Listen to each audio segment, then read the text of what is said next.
So this is Richard's dad doing a video on replacing a 2004 Sunfire, pontiac Sunfire gas tank fuel pump. It's a little different from the Cavalier, somewhat simpler, a couple other things are in the way. The first thing I want to say is safety first. You're working underneath a 2,000-pound vehicle, make sure that you're secure. Basically what I mean by that is make sure you got your jack stands in the right places, supporting the vehicle. Take the vehicle and wiggle it. Make sure it's not going to drop off. Alright, it's really important. The next thing that I've done is, you'll notice there's this canister right here. Spray some lubricant on that, penetrating oil, and on the gas bolts themselves. Spray penetrating oil on those bolts. That way you won't have to fight with it. You'll see that it's pretty easy. Most of these have these quick clips. You flick them out, you squeeze them a little bit and push them up, and you can disconnect the cable. You don't have to have that special funky tool that people talk about, the quick disconnect tool, because these have all these wonderful little connects. And you'll see over here, this is where your plugs are for your fuel pump. Alright? So here I am. I've taken the canister out. As you can see, there would be a hole plug there and a plug there, and then you got this clip.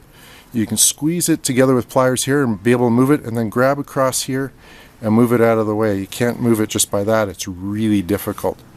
So just this to move it a little bit, and then grab hold of this, and it just pulls off. And I'll show you where that came from. As I slide underneath the car, and I'll show you what I did. Alright, so I've disconnected the main filler hose. I hung the loop up there for now. There's the filler hose. Here's the fuel pump. And what you do to disconnect these is you flip this little thing up, you push this in, and then you can pull on the hose and off it comes. The same with this one. You actually don't need that little quick connect tool like you do with the Cavaliers. You can do it without it on the Sunfire. Now the one thing that they do have is they have these wonderful little ones right here. I'll show you on something a little bigger so that you get a better idea. There's a bigger one that came off that canister. And you'll see there's some clips in there. If you squeeze, you can squeeze hard enough, they'll pry themselves apart. Or you take a little screwdriver and you open them up just a little bit and wiggle this thing off the tip, because they all have a little ridge on them, like this has a ridge on it. And if you wiggle it off, then you can pull it off the ridge. Again, that's where the connector plug goes. I've got it hanging here. As you can tell, I have a board holding up the tank at the moment because my wife was kind enough to fill the tank halfway, and I'm having fun right now. So here's my tank strap for one. Here's my other one. I've got them loose, and now it's time to wiggle the tank out. So just coming back to you, I've finally got the tank out. As you can see, the tank is out of the trunk. I just finished draining about 6 gallons of fuel out because my wife decided that she would put some extra fuel in just to make it a little more fun for me. And when I took out the old one, I busted this nipple right here off of the old one, so I wasn't too worried because that's just a squeeze clip, as you can see, and you just pull the old clip out of there and it'll go back on there.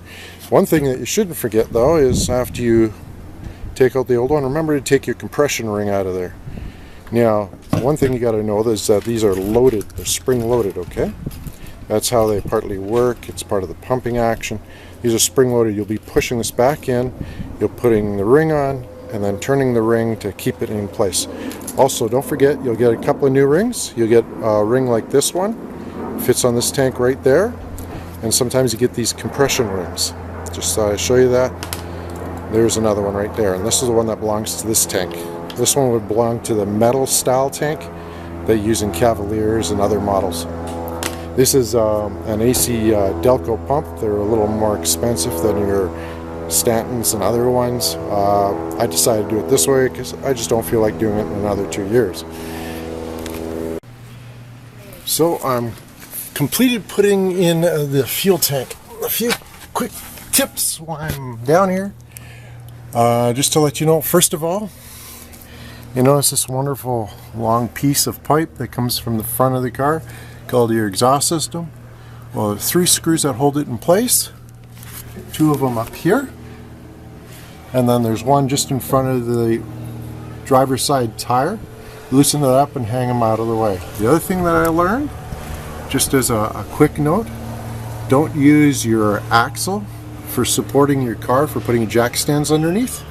You actually need that room to be able to wiggle the tank in and out without busting your pipes and all that other wonderful stuff. So those are some quick things just to let you know. I did not take off the heat shroud.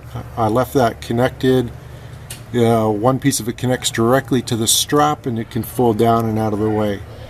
The big thing is it's quite a lot of wiggling time, a lot of working time just to get the tank out of position, because you have to kind of curl it down on the passenger side and then kind of turn it forward, because the tank makes this funny little kind of U-shape, so you kind of have to turn it forward and wiggle it in the downward direction towards the passenger side, and then you can finally slide the tank out.